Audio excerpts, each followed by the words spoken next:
నా భద్రతకు ఎవరు హామీ ఇస్తారు? మీరు ఈ రకమైన పోస్టులు మీ వాళ్ళు పెడుతుంటే. సో ఇది మీరు వైఎస్ఆర్ కాంగ్రెస్ ఏమంటారా,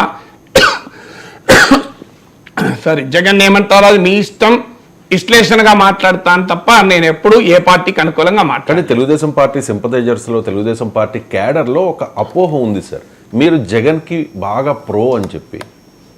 మీకు మీరు ఫినిక్స్ పక్షిలాగా ఎదిగారు అని చంద్రబాబు నాయుడు గురించి అడిగారు. 1,06,000 మంది చూశారు. జగన్ కు ఉంటే చంద్రబాబు నాయుడు ప్రత్యేకతను గొప్పతనం అంత వివరంగా మాట్లాడుతారు ఎవడన్నా. దట్ ఈస్ చంద్రబాబు అనే వీడియో కూడా బాగా మరి 1,06,000 మంది చూశారు. ఇది తెలుగుదేశం ప్లాట్ఫామ్లలో మీరు నా వీడియోలు ఎన్ని సర్క్యులేట్ అయ్యి ఒకసారి వెనక్కి తీసి చూడండి. ఎందుకు సర్క్యులేట్ చేశాను మరి? సో రాజకీయ విశ్లేషణలో మాకు జగన్, చంద్రబాబు, మోడీ అని దృష్టిలో పెట్టుకుని ఇప్పుడు మాట్లాడాం. సందర్భాన్ని బట్టి మాట్లాడతాం. దాన్ని ఎవరన్నా ముక్కలు వాళ్ళ కాళ్ళకు అనుకూలంగా కట్ చేసుకోవచ్చు. ఇప్పుడు మీకు ఉదాహరణ కూడా చెప్పాను. పాస్బుక్ల పైన ఫోటోలు చాలా క్లియర్గా చెప్పాను, అది తప్పయ్యా జగన్ చేసింది అని. ఆ రోజు ఎన్నికల ముందు చెప్పాను. కానీ మరి మోడీ ఫోటో ఎందుకు ఉంది వ్యాక్సిన్ సర్టిఫికేట్ మీద? తప్పు అయితే 2 తప్పు, రైట్ అయితే 2 రైట్. నా దృష్టిలో 2 తప్పే అన్న. ఇంతకన్నా ఏమనాలి? కానీ వాళ్ళకి కావాల్సింది కట్ చేసి అది వాళ్ళు కట్ చేసుకుని నాకు సొల్యూషన్ కాదు. టోటల్ వీడియో చూస్తే అది అందువల్ల అయినా ఓకే ఆర్గ్యుమెంట్స్ ఎక్కైనా అనుకుందాం. నేను ఒక అభిప్రాయం చెప్పాను, అయితే మీరు చంపుతారా, కొడతారా, మీకు అధికారం మీకు ఉందా, మరి అసభ్యంగా పోస్టులు పెట్టచ్చా, దానికి మొదలు సొల్యూషన్ చెప్పాడు. పోనీ నేను ఎక్కడన్నా YSR Congress party social media కార్యకర్తలు మీరు ఆరోపణలు చేస్తున్నారు, అసభ్యంగా మాట్లాడాను, నేను అసభ్యంగా మాట్లాడాను చెప్పండి. ఇప్పుడు నిజంగానే రాజకీయంగా నా వైఖరి మీకు నచ్చలేదు, నేను మాట్లాడేది, మీరు చంపుతారా, కొడతారా, మీరు ఏమైనా అటాక్ చేస్తారా? మీరు అది చెప్పండి నాకు మొదలు. మీ ప్రాతిపదిక ఏంటి? అంటే తెలుగుదేశం పార్టీని సమర్థించకపోతే చంపేస్తారా, కొడతారా? ఇది తెలుగుదేశం పార్టీలు అందరూ చేస్తున్నారని అంటలేను, చాలా కొద్ది మందే తెలుగుదేశం పార్టీని అభిమానించే వాళ్ళు చాలా మంది నాకు 100 పోస్టులు పెడుతున్నారు. ఇది అన్యాయం సార్, మా వాళ్ళు చేస్తున్న కూడా తప్పే, మా నాయకత్వం ఎందుకు మాట్లాడతలేదో అర్థం కావడం లేదు, ఆ నాయకత్వం ఎందుకు సంకేతాలు ఇవ్వడం లేదు, మా పార్టీకి కూడా నష్టం అని కూడా మెసేజ్లు పెడుతున్నారు. మీరు తెలుగుదేశం పార్టీ నాయకులను అడగండి, మీరు బుచ్చయ్య చౌదరి గారి ముందర మైక్ పెట్టండి, కేశవ్ గారి ముందర మైక్ పెట్టండి, సమర్థిస్తారో దీన్ని? మీరు అచ్చెన్నాయుడు గారి ముందర మైక్ పెట్టండి, సమర్థిస్తారా? మీరు యనమల రామకృష్ణ ముందు మైక్ పెట్టండి, ఈ ధోరణి సమర్థిస్తాడా? మీరు పవన్ కళ్యాణ్ ముందు మైక్ పెట్టండి, సమర్థిస్తారా? ఇది అందువల్ల ఇది పార్టీ నాయకత్వం తెలుగుదేశం సోషల్ మీడియా అధికారికంగా చేస్తున్న దుర్మార్గం ఇది. అందుకొరకు రియాక్ట్ కావాల్సింది, వ్యక్తులుగా పెడితే నేను రియాక్ట్ కానిప్పుడు కూడా. సో ఆ తెలుగుదేశం పార్టీ సోషల్ మీడియాకు అనుబంధంగా జరుగుతున్న దుర్మార్గం ఇది. అందుకొరకు మాట్లాడాల్సి వస్తుంది, అందుకొరకు చంద్రబాబు నాయుడు అపీల్ చేయాల్సి వస్తుంది.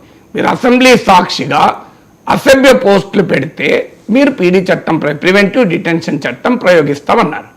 చాలా కఠిన చట్టం పీడీ చట్టం. మరి ఇవి అసభ్య పోస్టులు కావా? మీకు ఇలాంటి నేను 100 చూపెడతాను. అప్పైన ఏం అవసరం లేదు, నా యూట్యూబ్ ఛానల్ ఓపెన్ చేసి కింద కామెంట్లు చూడండి. మీరు ఏం అవసరం లేదు, ఎన్ని అసభ్య పోస్టులు వస్తే మీరు చూడండి. మరి వాళ్ళ మీద మీరు కేసులు పెడతారా?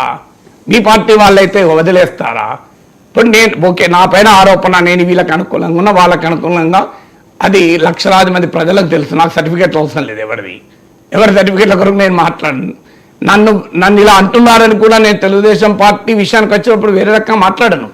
ఇప్పుడు నన్ను ఇంత అంటున్నా రియాలిటీ మాట్లాడతాను నేను, అంతే తప్ప నాకు అనుకూలంగానో వ్యతిరేకంగానో ఉన్న వాళ్ళ మీద అనుకూలంగా మాట్లాడాను నేను. సో అందువల్ల ఇదే వైసీపీ వాళ్ళు నన్ను చంద్రబాబు నాయుడు పేటీఎం అని విమర్శించిన కామెంట్లు మీకు 100 చూపెడతాను నా యూట్యూబ్ ఛానల్లోనే. ఏం చేయగలుగుతారు? ఆంధ్రప్రదేశ్లో రాజకీయాలు అలా తగిలాయి. వాళ్ళకి సపోర్ట్ చేస్తే వాడు మంచోడు, వాళ్ళకి సపోర్ట్ చేయకపోతే దుర్మార్గుడు.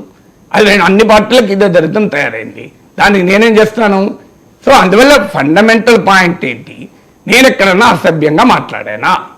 నేను అసభ్యంగా మాట్లాడినప్పుడు నాపైన అసభ్యంగా మాట్లాడే హక్కు మీకు ఎవరిచ్చారు? అదొకటే క్వశ్చన్. నేను ఏం మాట్లాడినా, నా వైఖరి ఏంటి, నా అభిప్రాయం ఏంటి, మీరు జడ్జిమెంట్ ఇవ్వాల్సిన అవసరం లేదు. నేనేం మాట్లాడాలో నాకు తెలుసు, ప్రజలకు తెలుసు, కోట్లాది మంది తెలుగు ప్రజలకు తెలుసు. నేనే రహస్యంగా నా అభిప్రాయాలు ఏం దాచుకోలేదు. ఇవాళ నాకు వివరించుకోవాల్సిన కర్మ కూడా నాకేం లేదు. నేను జగన్ను విమర్శిస్తూ పెట్టిన వీడియోలు ఇవి, చంద్రబాబు నాయుడు విమర్శిస్తూ పెట్టిన వీడియోలు చెప్పుకోవాల్సిన అవసరం నాకు లేదు కదా. అవన్నీ పబ్లిక్ డొమైన్లో ఉన్నాయి కదా. అనేక సబ్జెక్టును బట్టి, సందర్భం బట్టి నేనేం మాట్లాడిన ఉన్నాయి కదా. ఇట్లా చాలామంది చాలా రకాలుగా అన్నారు, దానికి నేనేం పట్టించుకోలేదు కదా. సో ఫండమెంటల్ క్వశ్చన్ ఏంటి? నేను ఎక్కడన్నా అన్పార్లమెంటరీగా, అసభ్యంగా, అభ్యంతరకరంగా, వ్యక్తిగతంగా మాట్లాడానా? చంద్రబాబు నాయుడు పైన అసభ్యంగా మాట్లాడినప్పుడు నేను దాన్ని అంగీకరించడం కాదు, ఉతికి పారేశాను. మీరు పవన్ కళ్యాణ్ పెళ్లిళ్ళ గురించి జగన్ మాట్లాడినప్పుడు తప్పని తిట్టాను. మీకు చంద్రబాబు నాయుడు సతీమణి గురించి ప్రస్తావించినప్పుడు అసెంబ్లీలో చాలా తీవ్రంగా స్పందించాను. నిన్న కాక మొన్న లోకేష్ ఆవేదన కరెక్ట్ అని చెప్పాను, ఆక్రోశం కరెక్ట్ అని చెప్పాను. ఇవన్నీ మర్చిపోయారా? ఇవన్నీ నిజం కాదండి. నా యూట్యూబ్ ఛానల్ తీసి చూడండి. ఇప్పుడు కాదు, ఎలక్షన్ల ముందే కదా ఇవన్నీ. చంద్రబాబు నాయుడు సతీమణి పైన జగన్ మాట్లాడిన వారిపైన జగన్ ఉపేక్షించాడని ఆ రోజు కూడా విమర్శించారు.